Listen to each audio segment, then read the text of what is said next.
Hello, Methodist Dave here, and we are at Fort Mott in Salem County, New Jersey. And we're going to have a walking tour here and try to make this as good as we can. Right here, I want to point out, this is the rear defensive berm that was built behind the fort. As you can see in the distance, there's a little tunnel that helps you get through. And we are going to go into this emplacement here. See a video of what the gun used to look like. And I'm taking you in the gun pit, up to the gun pit here.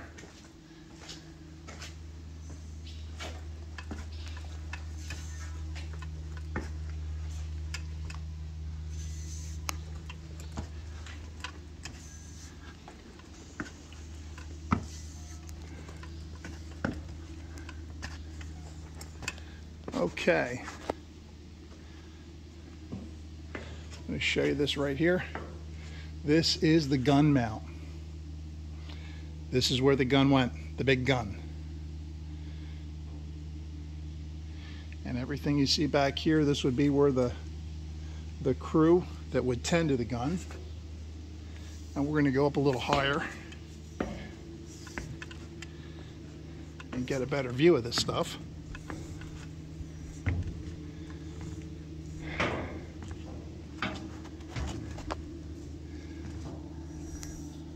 It's hard to imagine just how big this thing was. You can see on the walls some faded pictures.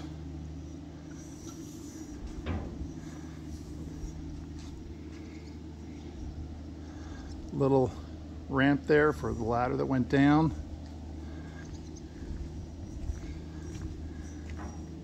Let's go up to the top here and get a good view of Fort Mott.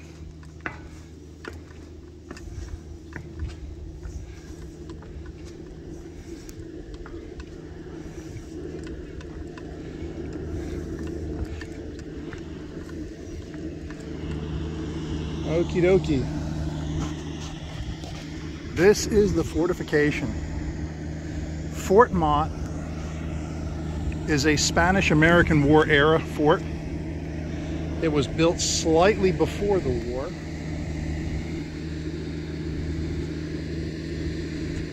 1896. And this fortification reflects the change in a modern warfare. They're out there mowing the lawn. Let me see if I can get over here a little bit.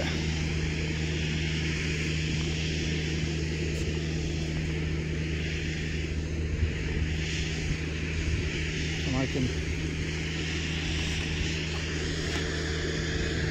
you can see really not very well right here. Maybe we get a better angle, but right at what you're seeing, that's the Delaware River. And that is not Delaware that you're seeing, that is Pea Patch Island. It's an island that sits in the middle of the Delaware, and situated on Pea Patch Island is Fort Delaware. Let's see if we can cross over here a little bit, get a better view.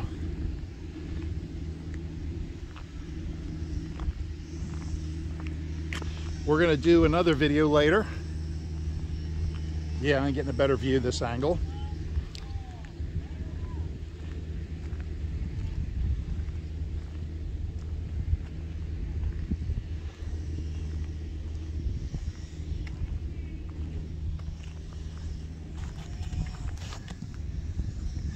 And if you can see right out there on the promontory, there is a masonry fort. That is a Civil War area fort that was built during the Civil War area to defend the Delaware River and Philadelphia from enemy invasion. Now that was built out of brick and stone. So it's what you call a casement construction, common all down the South. Was your standard fort. However, by the time Fort Mott was built, it's a different kind of warfare.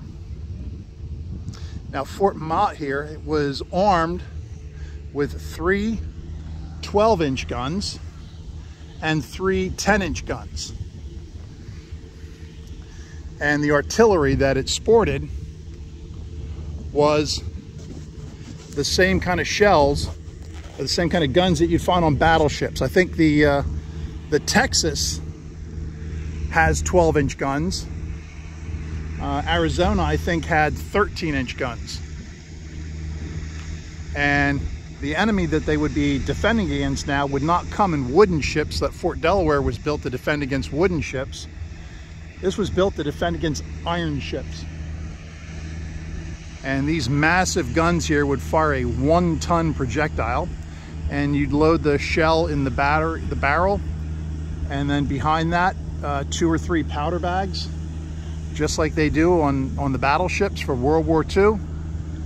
And using the same technology from Civil War era, that you would fire powder bags and a shot, and that's how your guns went boom. Now this was a huge 15-foot concrete structure right here. So you can see this cement here. This is cement going all the way down, straight down, and then we've got dirt right in front here, and it's a dirt berm. This would be more resistant to the new artillery of the day. And interestingly, the guns here at Fort Mott were not static placement guns. They were pop-up guns. And these guns would be elevated to a firing position. The barrel would pop up right here,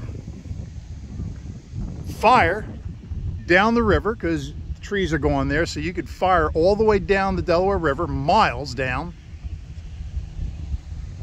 because they had a range of many miles off of these guns.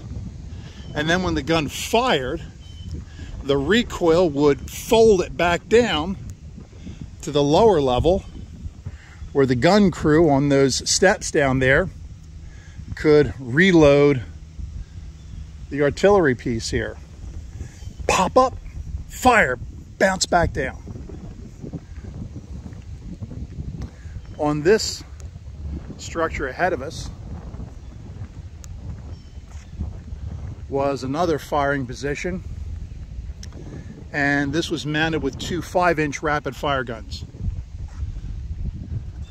Much smaller, that these would have like actual shells, so that you could just like load the shell into the gun and then fire it.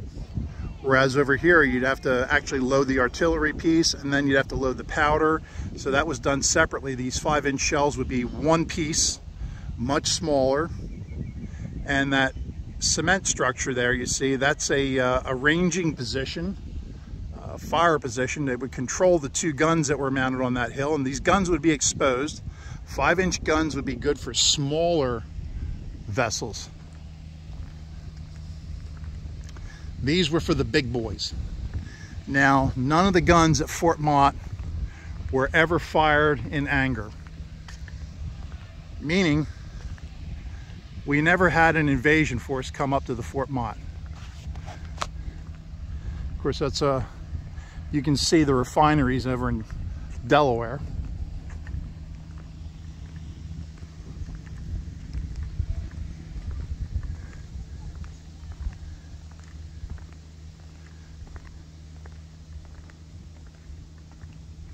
Now, this is, I pointed out earlier, this berm right behind us.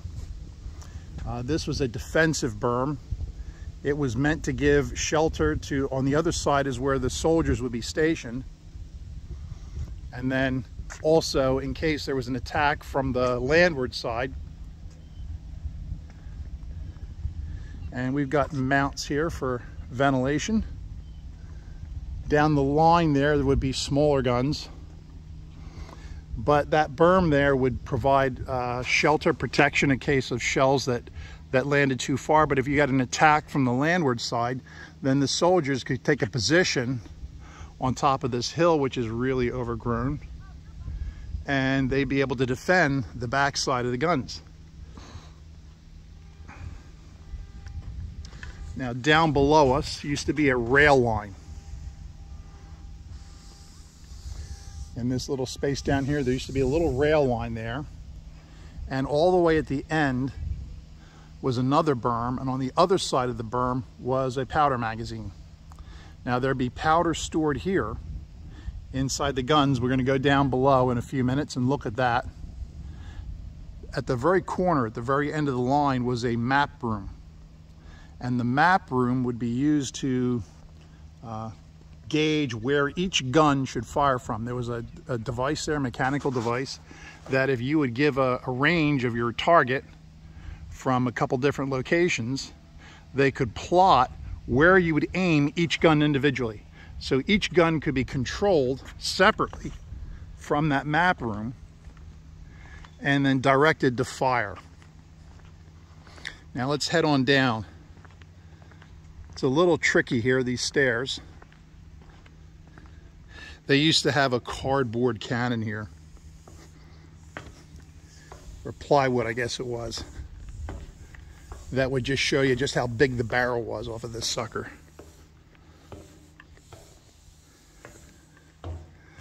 But you can see, you know, that they would pop up, fire, then pop back down.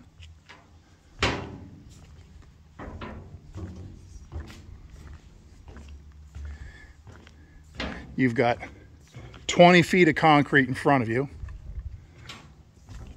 and then another 30 feet of dirt in front of that.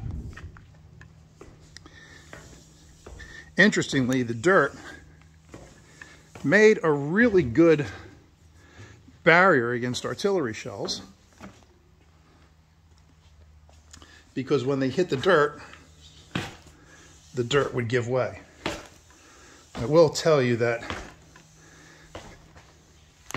this is not ADA accessible. Now we go down here. Beneath the guns. This would be entryway here.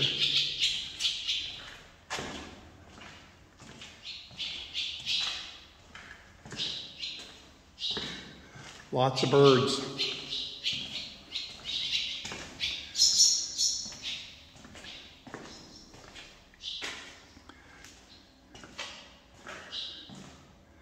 Now down here, this is the old stairway, that little cover there. This was the stairway that you would get up.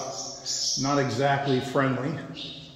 And right here is a lift. This device here, soldiers would be hand crank shells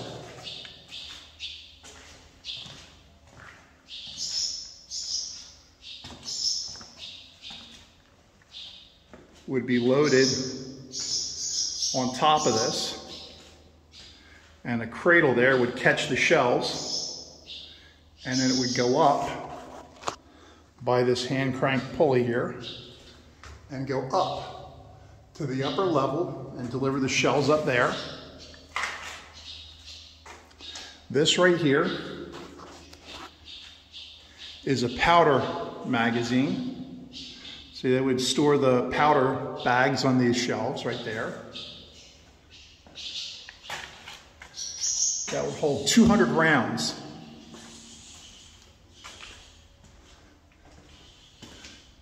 This room right here, this is the shell room.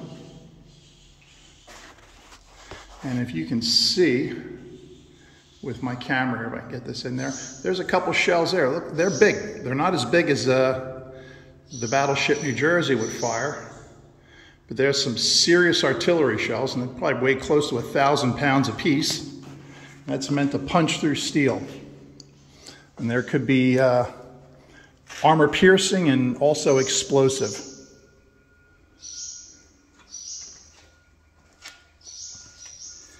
Come on outside here.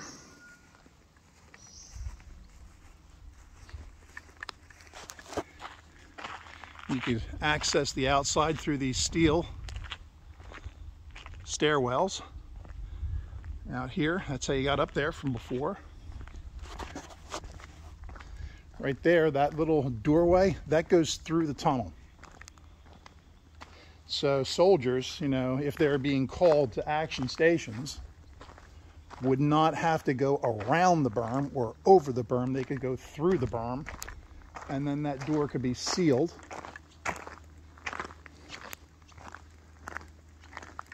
We're going to walk down here a little bit behind these guns. They said they fired them once. Shattered all the windows in all the houses around here. All around. Just blew out all the windows. So you got brickwork back here. You know, back here, you're not being shot at from behind. So, when necessary, brick can be employed.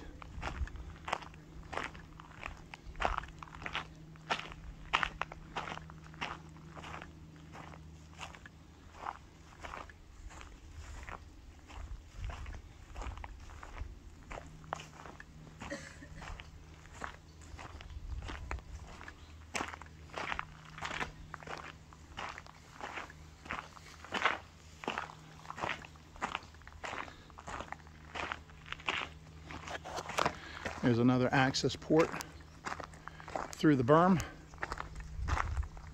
Again, getting your soldiers on the other side of this berm where they're billeted to their gun stations, that's the important thing. So you want to get them through here pretty quick.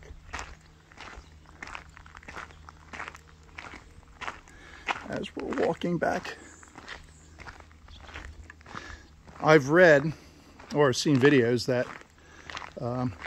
aboard battleships, a turret had a crew of 80 men to tend the big guns of the New Jersey, the Missouri, Arizona, and ships like that. I don't think they needed quite so many people on these guns, but I would imagine that you'd need about 40 people. Here's a map of one of the gun emplacements. You need about at least 40 guys, because you know it's going to be 2 or 3 guys running that crank, and it's going to be 2 or 3 guys handling an artillery shell, and probably 2 guys per bag of powder, or at least a couple guys just handling them. But since the fort never saw action, these guys never really saw combat that necessitated their full presence here. Now we're coming back here to the map room. What's this here? Check this out, tile.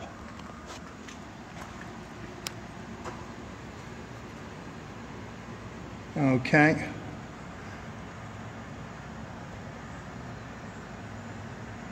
Looks to me like this was the generator room. And this would make electricity because things are being run by electric now. This is nearly the 20th century, folks. This is modern warfare.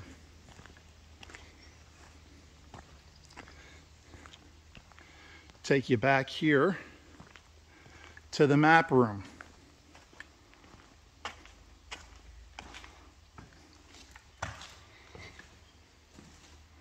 It's empty now. But in this room was the mechanisms that would aim the guns.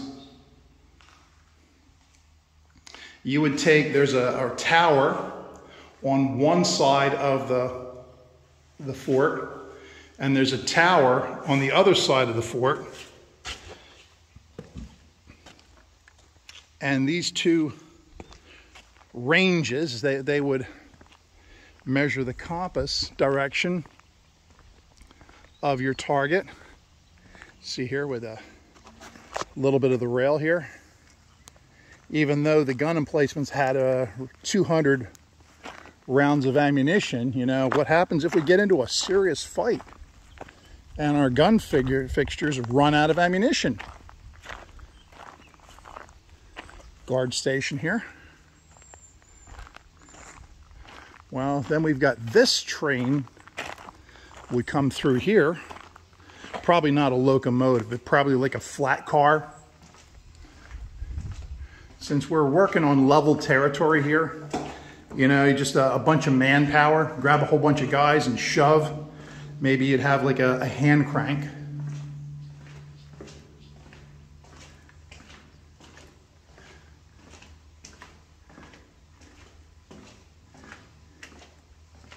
And right here was the powder magazine.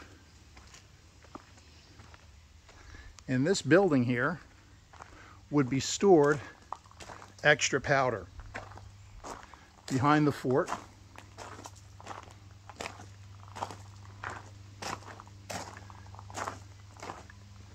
And point this out right here. That is a ranging tower.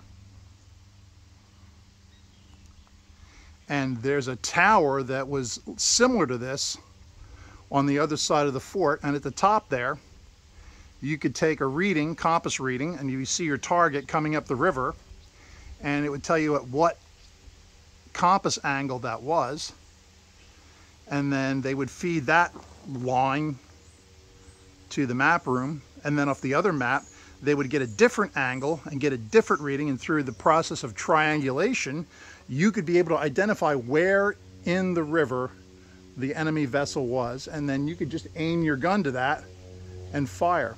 In the back there you can see some berms from some smaller guns.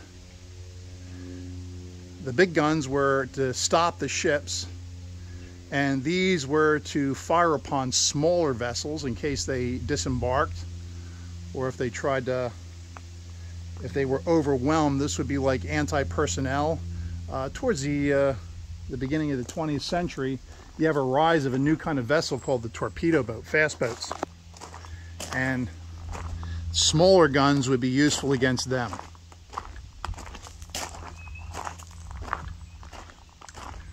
So now over that way, on the other side there is where the soldiers used to be stationed. And there was quite an army presence here. This was a major fortress at the turn of the century. And this fort defended the United States through the beginning of the Spanish-American War right up until the First World War. Out there at Fort Mott, Fort Delaware rather, they added to that fortress new gun emplacements for the First World War, more modern guns that they could get a better angle using crossfire and get a better shot. So let's go on up here. We're gonna almost done our tour. I've taken you down the line for the one battery, showed you the powder magazines, and let's see what's up here.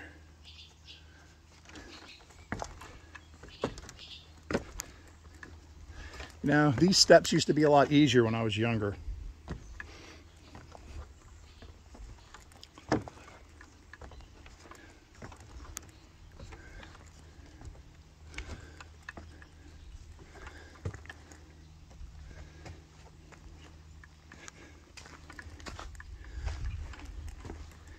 Now here, at this gun battery, you'd have smaller guns.